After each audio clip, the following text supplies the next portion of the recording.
Amazing things are coming to light these days. It's the end times, and we're going to talk about some things that you won't believe.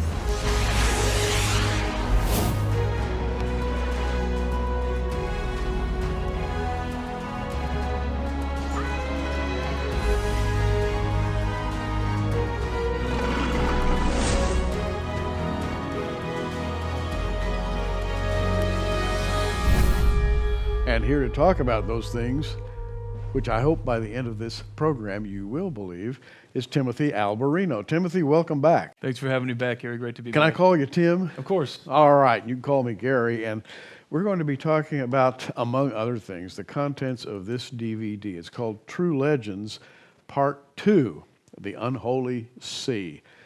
There's so much going on now, Tim, and you're really out there at the forefront of discovery. There are so many hidden, secret sorts of things that are coming to light these days. I can't help but believe that we're living in the last days, just before, if you will, all hell breaks loose. We're seeing the dark side in a way that we've never seen it before, and you've explored some really interesting areas in the world. We have. Our latest film, our latest edition of our True Legends documentary series, Episode 2, The Unholy Sea, we feature 3 separate locations. We're in Peru, in Cusco specifically, we're in Malta, on the island of Malta, and we're in Rome, we're in Italy. And in all 3 places, you produce evidence of the ancient world that's been covered over.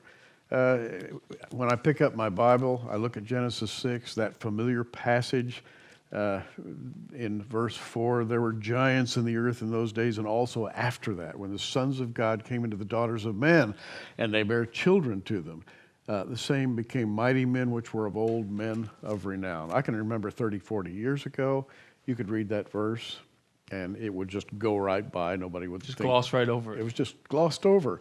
Not anymore, because too much is coming to light, and you're finding a lot of that. That's right, and you can't gloss over it anymore, because in my estimation, in order to understand the prophetic future, we have to understand the prehistoric past, specifically as it relates to the world before the flood of Noah and the activities that were taking place on the earth, related not only to the human race, but also to the fallen angels and their hybrid offspring, including the giants. There are artifacts all over this world that people look at and say, ho-hum. And yet, when you really look at them, you can't imagine how they were built. In fact, in part 1 of True Legends, you talked about some constructions in South America where entire large fields had been crafted into what from the air looks like language almost, or dots and dashes, or letters. That's right. And when you get down to the ground and look at those things, you'd have to excavate tons and miles of rock to do this. Yeah, it would be an unimaginable task. And what you're referring to is called the Geoglyphs of Tiahuanaco. There was an article written in 2012 by the late David Flynn, researcher David Flynn, an author. And he was playing around with the newly developed Google Earth programs, and when all that stuff was first coming online, where you could really see high-res images of the surface of the earth. And while looking around the area of Tiahuanaco, which is very interesting because Tiahuanaco is linked. The coordinates of Tiahuanaco, the geo-coordinates of Tiahuanaco, are directly linked with some other very interesting places around the world, especially other megalithic sites. And so Flynn had an interest in this, and he was looking at it. And he discovered, as he's looking at these high-res satellite images of the region of Tiahuanaco in Bolivia, around Lake Titicaca, he discovered these massive geoglyphs. And these things span for hundreds of miles, and they're basically, and we cover this in the first episode of our film. We show you extensively what the geoglyphs look like, and we give you our opinion on what the geoglyphs might be. And a geoglyph meaning writing in the earth, glyph being exactly. So earth writing, but in huge scale. Right, and it looks something like Morse code, with dots and lines and square boxes and circles and all different kinds of shapes that are both raised mounds and also are engraved into the bedrock of the earth. And what's so interesting is that we just completed our second film, The Unholy Sea, and right after we completed this film and released it, NASA comes out with this article.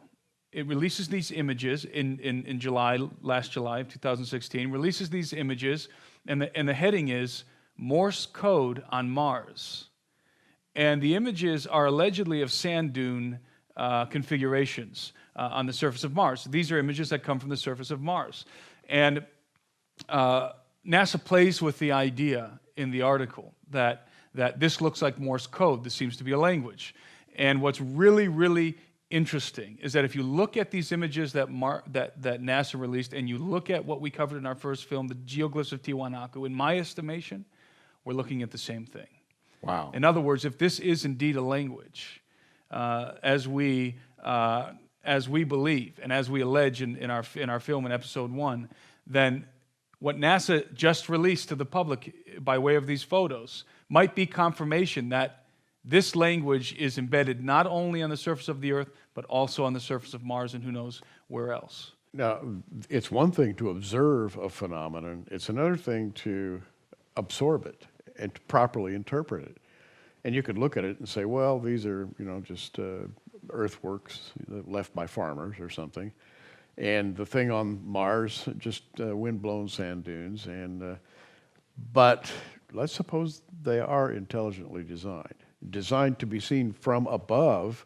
The plane of Nazca, I think everybody's seen insects, and figures, that are hundreds of yards long, and it cannot be appreciated except from the air. And you look at it and just sort of, well, ho hum. That was their hobby. They just built those things, and that they leave it behind. I think we've come to a time now, and this really is illustrated in True Legends Part 2. We've come to a time when we need to put these things together and infer the larger picture, if you will. That's exactly right. I think that we need to get ahead of this kind of information as believers, and we need to understand how it relates to the text of Scripture, and we need to make inferences based on that perspective and get a solid footing before we're told what these things are, and before this narrative comes out that is going to be a very delusive, deceptive narrative. And unless you have your footing firmly founded now, you're going to be in danger of being swept away, because the lie that's coming concerning these things is exceedingly potent. Now, you talk about giants, unabashedly so. You believe that there were real giants. And of course, the Bible talks about them, Goliath and Og of Bashan, and the giants that scared the Israelites so much that they did not want to go into the Promised Land. And I think probably people say, oh yeah, they were probably big warrior type people, maybe 7-8 feet tall. Maybe they were that big, but real giants, bigger than that? Probably not. Well, you have found evidence that there were giants. I mean, how big were the giants? Well, we have found evidence and are continuing to find evidence that giants, for example, let's deal with Peru, a place in specific Peru. We know for a fact that the chroniclers, and we demonstrate this in our first film, that the chroniclers of Peru recorded that the bodies and bones of giants were discovered. Unequivocally were discovered. And these aren't mastodons and giant sloths. These are gigantic humanoid entities with humanoid skulls and fingers and toes, wearing jewelry. And dinosaurs don't wear jewelry. So, and many of these discoveries were of bodies that were in excess of 15 feet. So 15 plus feet tall. In fact, in our film, our second edition, episode 2, The Unholy Sea, opens up with the testimony of an AC-130 pilot who's still active duty to this day, who actually transported the body of a recently killed giant out of Afghanistan. And it was out of Bagram Air Force Base in Afghanistan. And he saw the body, he touched it, he pounded his fist on it, he saw the fingers and the toes and the feet that were wrapped in canvas. And he was met there, by the way, when he pulled in with his AC-130. It was a routine mission for him. He didn't know what he was picking up. But as soon as he pulled in and got out of his aircraft, he was met by what he described to us as the babysitters. And these were military individuals who were accompanying the body of the dead giant. And they informed him immediately, no pictures, you can't record any information, no making notes about this.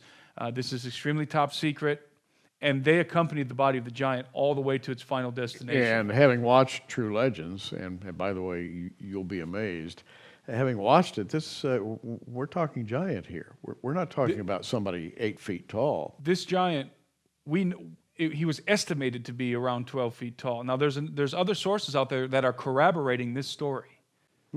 And they say that he was more like 15 feet tall.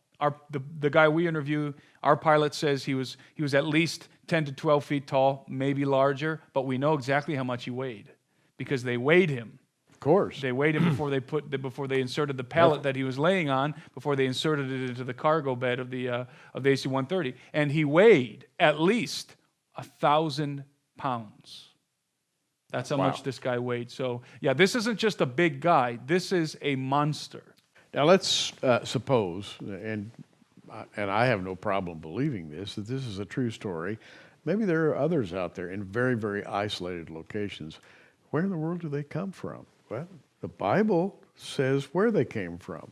There were encroaching spirits from on high, dark spirits. In fact, I have my little faithful copy of the book of Enoch here, and it talks about an angel by the name of Azazel who led 200 other angels who came down on Mount Hermon. And they knew they were violating God's law when they did it. You go through the entire book of Enoch, this evil thing that these angels did produced giants. That's right. It produced hybrids. That's right. If you will, human-alien hybrids. Now, this is in the Bible. By the way, the book of Jude quotes Enoch. Directly. So what can I say? We're not talking about some fantasy here. Yeah, and this was the common view of the Jews in Jesus' day.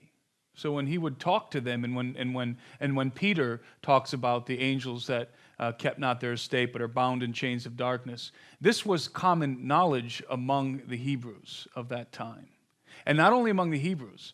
Every major ancient civilization has a similar narrative of the gods, these entities, these beings descending from heaven and commingling with the human race, taking from among the children of men, the daughters of men, wives, and copulating with them, and producing, as a result, offspring that were not fully human and were not fully of the gods. These were the demigods, and in many cases giants, but not just giants, all kinds of beasts and creatures, illicit creatures. These were creatures that came into existence that were not sanctioned by God. They were not sanctioned to exist, so they were wholly evil. And we see these things in rock carvings. We see chimeras, half one animal, half another.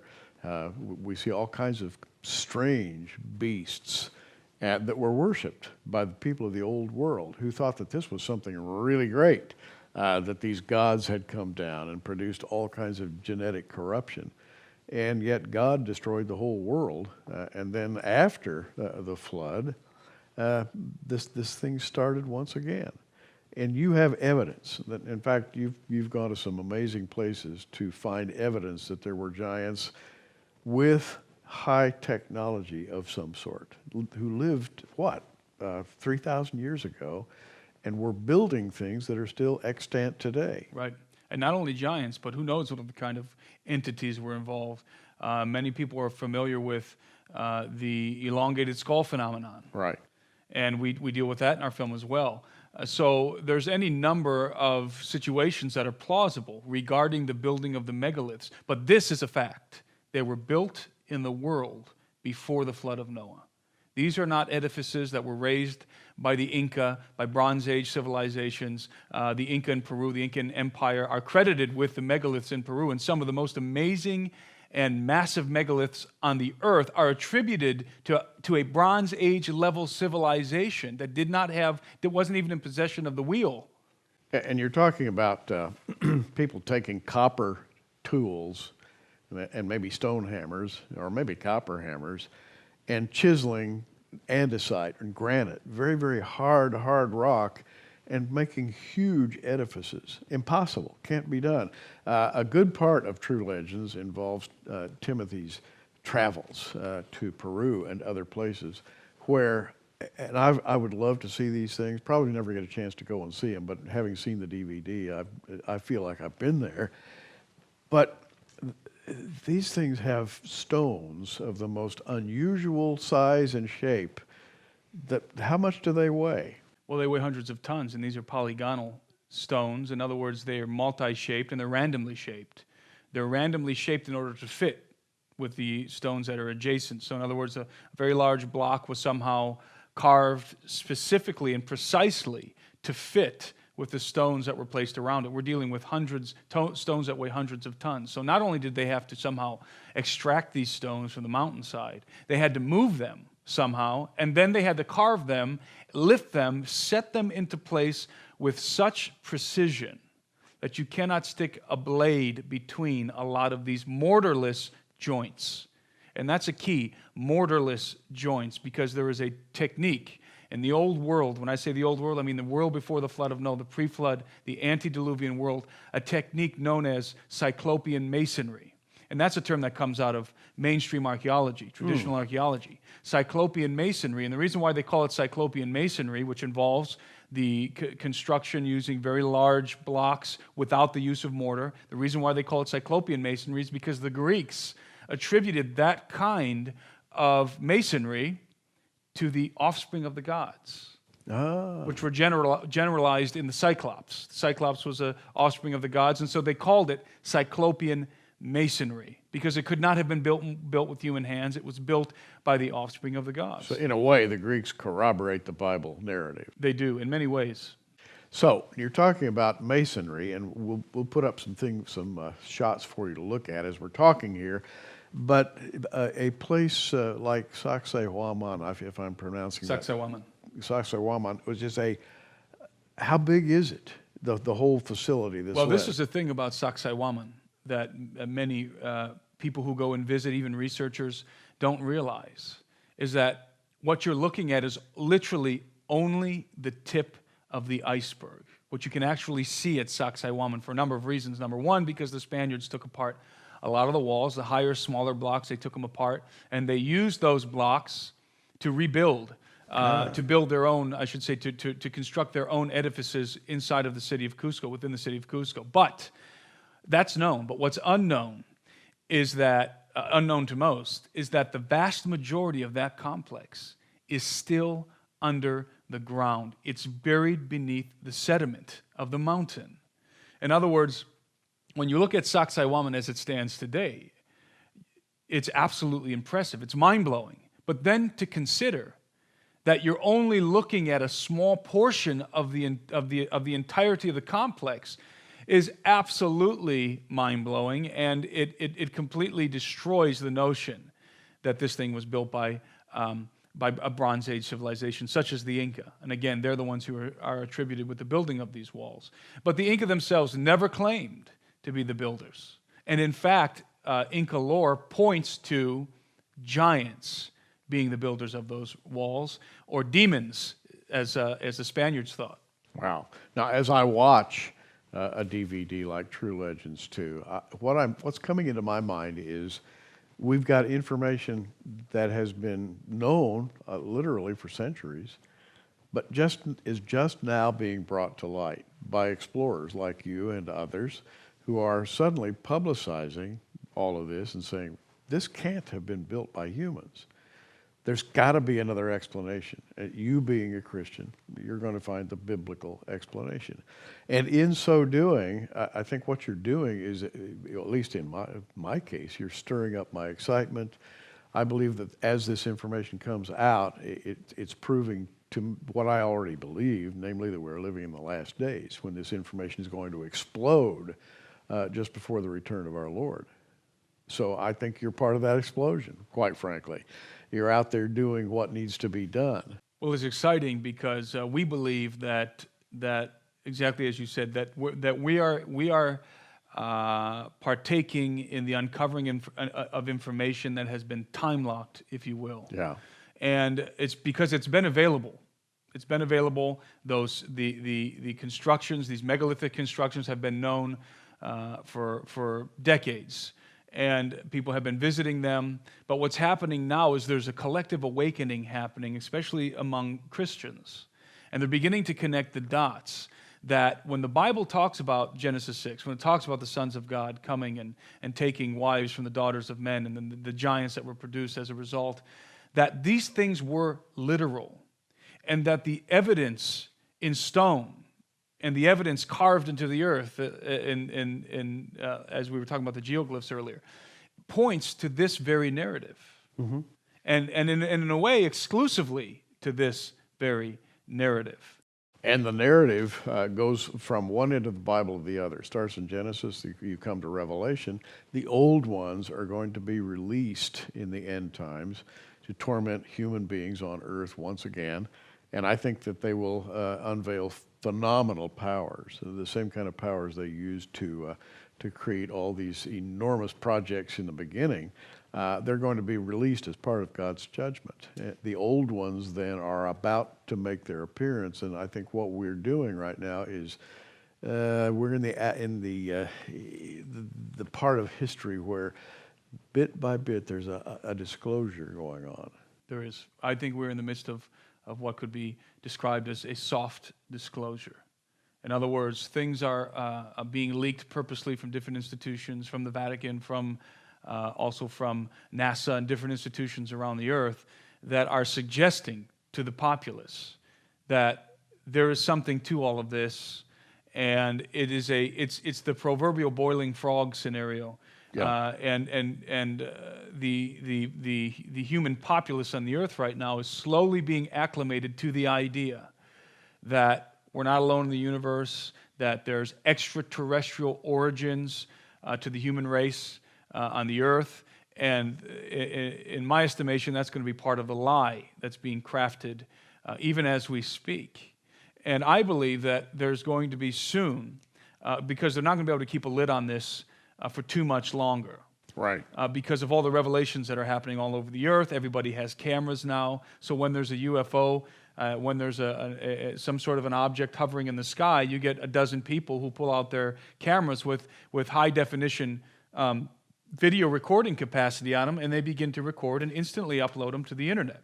That's right. So you can't hide this stuff any longer. So what do? You just come out and tell the people that this stuff is real? Well, then there may be chaos, but the most important reason why they wouldn't do that is because they're interested in controlling the narrative. They don't want people to draw their own conclusions, especially not conclusions that are derived from the text of Scripture. The Antichrist system, then, is already in play. That is to say, a massive worldwide system of propaganda is in play. And by the way, that's a big part of this DVD. We have people on earth now who are looking, they're watching, and they believe that, in fact, they have built gigantic instruments which they believe will allow them to see the old ones returning once again.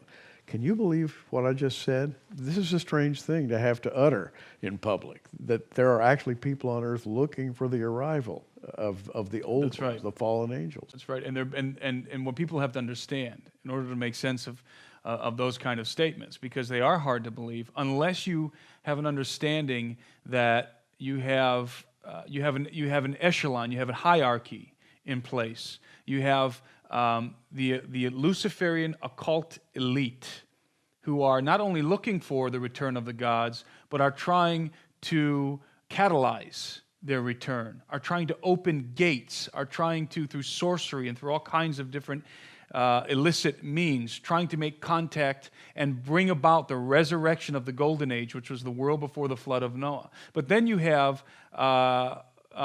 multitudes of scientific people who are involved in some of these projects. The one specifically that you are referencing is Mount Graham and the Lucifer device. You have all kinds of scientists working on with those telescopes who have no idea that the data that they're collecting is being used by that upper echelon, that occult society, the Luciferian elite, who have completely different designs for the information and the technology that's being developed. So most of the scientists working with these telescopes, or working at CERN, or working on these high-tech projects, are working on them believing that they're just advancing human knowledge, or they're trying to develop technologies that are useful to the human race, or they're trying to look for exoplanets, which is what they publicly declare about Mount Graham. They're looking for exoplanets where alien life might be possible.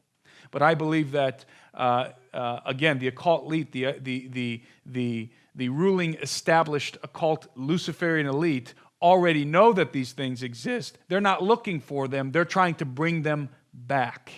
And to become part of the power that they believe will come down. In other words, it's a power grab.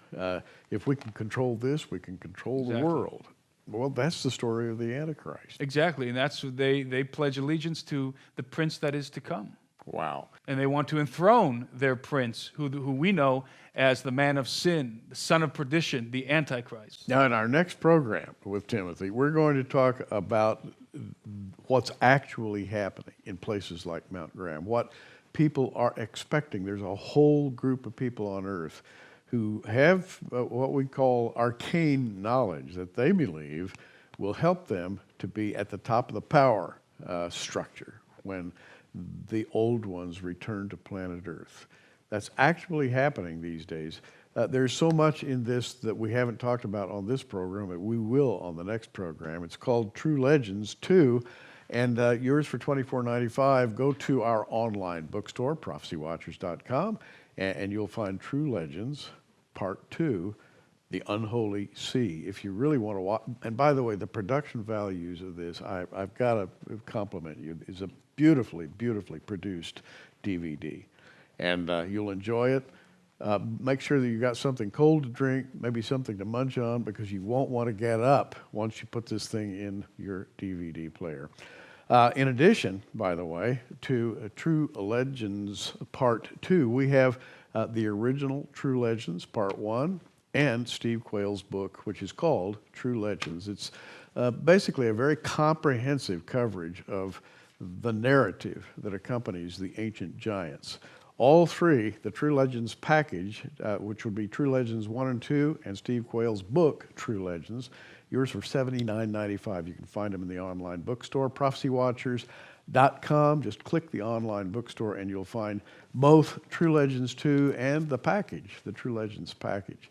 Believe me, it'll be worth your while. I feel like we've just barely scratched the surface. And when we talk again, I want to turn you loose and let you talk about some things that seem almost unbelievable, but I think they are believable. So I can't wait. In fact, some of those things have to do with groups of people who are making very, very big plans, even as we speak. And we're not talking about crazy people. We're not talking about people who are running around wide-eyed. We're talking about scientists. We're talking about intellectuals. Theologians, in many cases. So stay tuned. When we come back on our next program and talk with Timothy Alberino, we're going to talk about some things that you won't believe. I'm Gary Stearman. You keep watching. We are. Thanks for joining us on Prophecy Watchers. You can find us on the web at prophecywatchers.com, where you can sign up for our free email newsletter. In the meantime, keep watching, everybody, and we'll see you soon.